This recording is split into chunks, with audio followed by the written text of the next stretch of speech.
Well, the only reason that I was there, in the first place, is I'm trying to dredge up more sponsors for the Historical Building Society, and I had Anthony McConnell in the palm of my hand. And then for no reason, out of the blue, she makes a horrid scene and ruins everything. Oh, does this mean your fundraising effort was a washout? Oh, no, not at all, Dorian. As a matter of fact, I think that my efforts on behalf of the Landview Preservation Society might just earn me the Community Service Award from the Chamber of Commerce. Lovely for you, lovely. Yes, I know. These things are just thrust on me.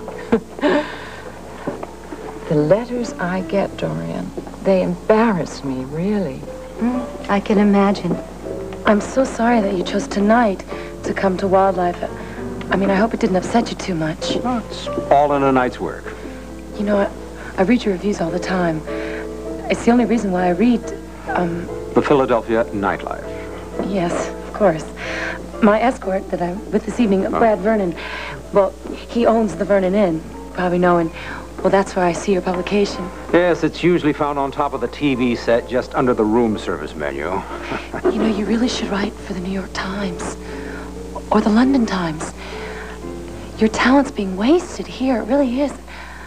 Sometimes I feel that way about myself, don't you? Come on. You can tell me, Mr. Brannigan. May I call you Biff? And you have to call me Delila then.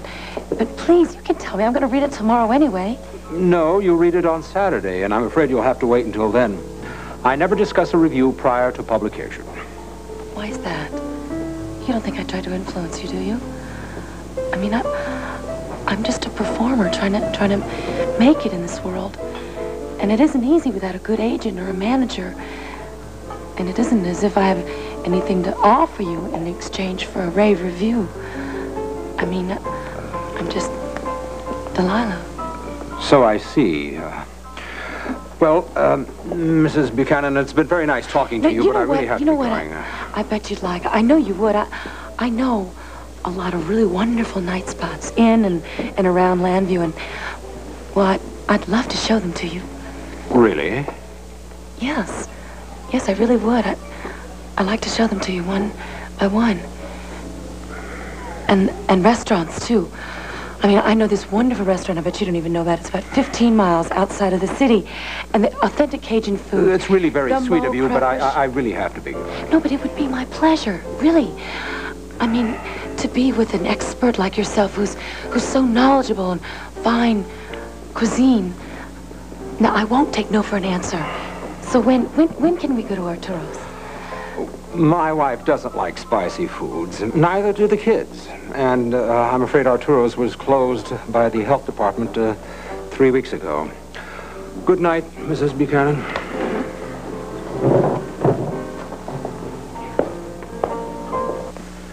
If you and your department can't do anything to find my boy, I'll hire my own police force and just see how close they stick to the rules. Well, you just do that, Mr. Buchanan. Make sure they don't interfere with us, all right? Oh, necessary. God almighty, where you been? I'm okay. I'm okay.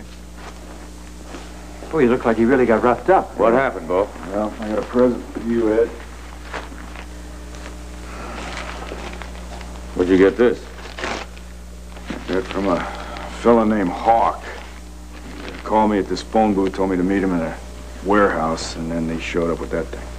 Well, what happened to him? We had a little bit of a knuckle and elbow festival and got away. You got any information out of him, bro? Yeah, Paul, I did get some information. Some of it I don't think I even want to know. You want to see a doctor, Bo? No, I'll be all right. Now, I think this Hawk might need a little medical attention, though. He's injured. Yeah, cut his hand. Well, let me get this straight. He attacked you with this? Right. Okay, now we got a basis for action. So that's the way it goes. I mean, you got to get yourself almost killed. We've got attempted murder, Mr. Buchanan, with an assault with a deadly weapon. Good grief, Bo, what is this? What? No, it's not mine. It's not mine. It's the other fella. The other? Okay, I'm gonna need that shirt there. All right. Maybe we'll run it down to the crime lab, get a blood type or something. Gee, just like real police. What the hell's going on? Oh, well, your pa's been a little impatient, you know, and the captain can't do anything. He couldn't anyway till now. Yeah, I'm going to have to call my office. Is there another phone around here anywhere? Yeah, it's one in the living room. Listen, I'm glad you're all right, Bo, but I'm going to need to talk to you a little later on, all right? As soon as you get yourself together, okay? Thanks, Come on, sir. I'll take you in. Thanks.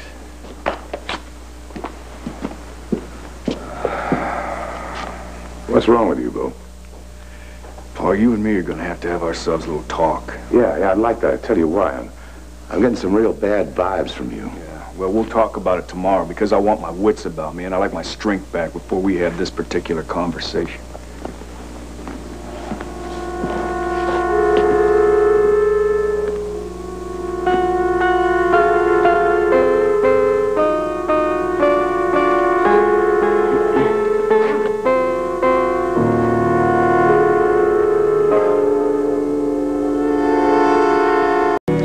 Anything else just now, madam? No, I don't think so. Oh, well, why don't we have some more fresh coffee? Thank you. Yes, very good, madam. Now then, why don't we go over some of the features you're going to do on the show today? Yes, I have a list right here for you, darling. Thank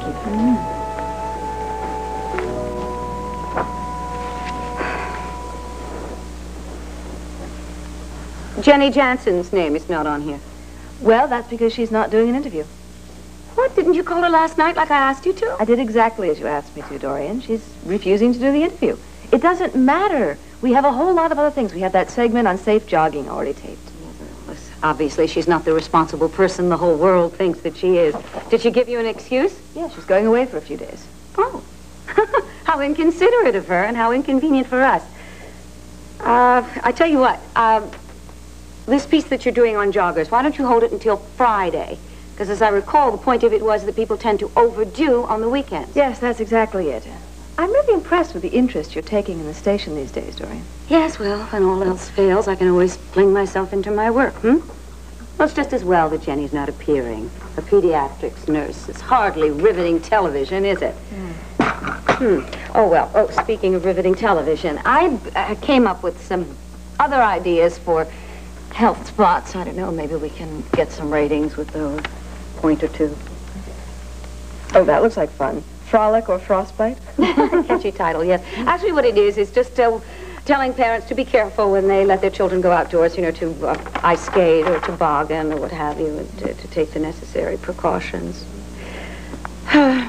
Oh, wonderful idea. Alert the sales department so that they can get in touch with our hot chocolate account. It's a natural segue, isn't it? Well, I better be going. I'd like you to follow up on some of those leads. I've got an incredibly hectic day ahead of me, including, going over to the Philharmonic, watching a rehearsal, and then having a meeting with David Rinaldi. So, you can make the calls from here. Just make yourself at home, all right, dear? Sure. I just knew I wouldn't get away that easily. Dorian, Lord Callison here. Dorian, it's David.